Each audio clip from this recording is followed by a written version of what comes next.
There are things the United States government has admitted only after decades of silence. Things that happened in the air over American cities, over foreign countries, over open oceans. Things where the margin between a routine military operation and the end of a major population center came down to a single switch, a single circuit, a single bolt that either held or didn't. The word they use for these events is broken arrow. It sounds almost poetic. It is anything but. A broken arrow is the official military designation for any accident involving a nuclear weapon that results in the weapon being lost, stolen, accidentally launched, or detonated. Not a near miss in the abstract sense. A real, documented failure where armed nuclear weapons were dropped from aircraft, burned on runways, submerged in the ocean, or buried in American soil. The Department of Defense has officially acknowledged 32 such incidents since 1950. Researchers and historians believe the real number is considerably higher, and several of those weapons have never been recovered. To understand how this was possible, you have to understand the Cold War logic that created the conditions for it. During the 1950s and 1960s, the United States Air Force operated something called Operation Chrome Dome. The premise was simple and terrifying. B-52 bombers carrying live, armed nuclear weapons flew continuous airborne patrols around the clock, every day of the year. The idea was that if the Soviet Union launched a first strike and destroyed every American airbase, there would still be nuclear-armed bombers already in the sky, already en route, impossible to eliminate before they reached their targets. The deterrent would survive even if the country did not. What this meant in practical terms was that at any given moment, there were aircraft loaded with the most destructive weapons ever built flying over American cities, European coastlines, the Arctic, and the Atlantic Ocean. For years, without stopping. In January 1961, a B-52 flying out of Seymour Johnson Air Force Base in North Carolina experienced a structural failure during flight. The aircraft broke apart. Two Mark 39 thermonuclear bombs separated from the plane and fell toward the earth near the town of Goldsboro. Each bomb had a yield of between 3 and 4 megatons, roughly 250 times the power of the bomb dropped on Hiroshima. One of the weapons deployed its parachute and landed in a field relatively intact. The other tumbled without the parachute and buried itself deep in the soft, waterlogged farmland.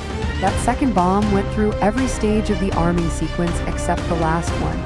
5 of the 6 safety mechanisms failed. The only thing that prevented nuclear detonation was a single low-voltage switch that happened to remain in the safe position.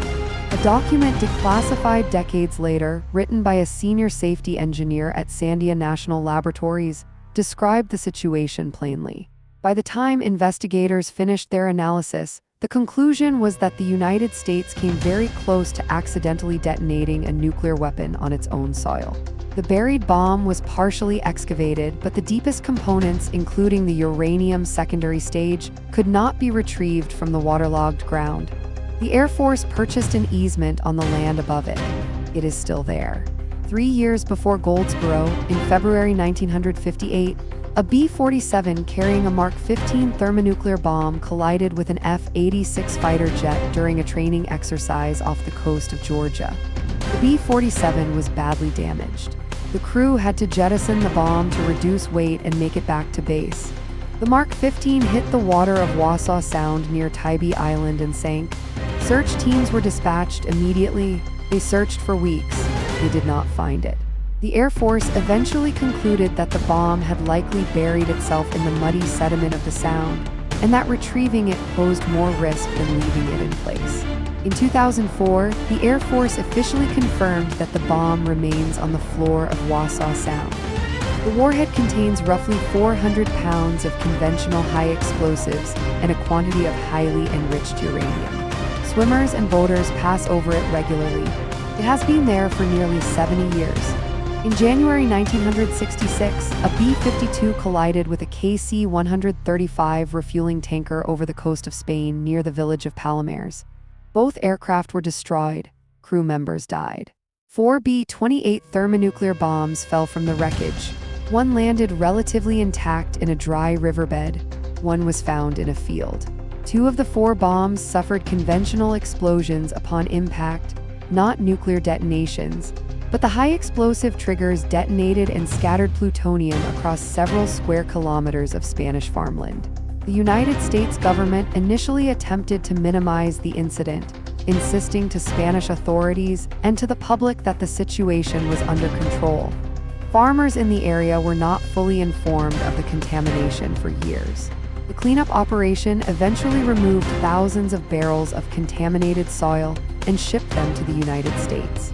The fourth bomb fell into the Mediterranean Sea and was not recovered for months, located finally at a depth of nearly 900 meters by a research submarine. The contamination around Palomares remains an ongoing dispute between Spain and the United States to this day. 2 years after Palomares, in January 1968, another B-52 caught fire during flight near Fuel Air Base in Greenland. The crew attempted an emergency landing but lost control of the aircraft, which crashed on the sea ice of North Star Bay. All 4 nuclear bombs broke apart in the resulting fire. The conventional explosives detonated, again scattering plutonium and other radioactive material across the ice and into the water beneath it. A massive cleanup operation followed, classified for years. Danish workers who participated in the cleanup, later known as the fuel workers, suffered elevated rates of cancer and were denied compensation for decades, while the Danish government insisted there was no connection.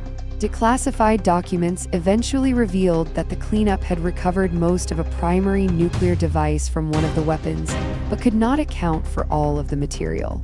There is evidence that a significant component of one weapon sank through the ice and remains on the seafloor of Baffin Bay. These incidents share a pattern that becomes impossible to ignore once you see it.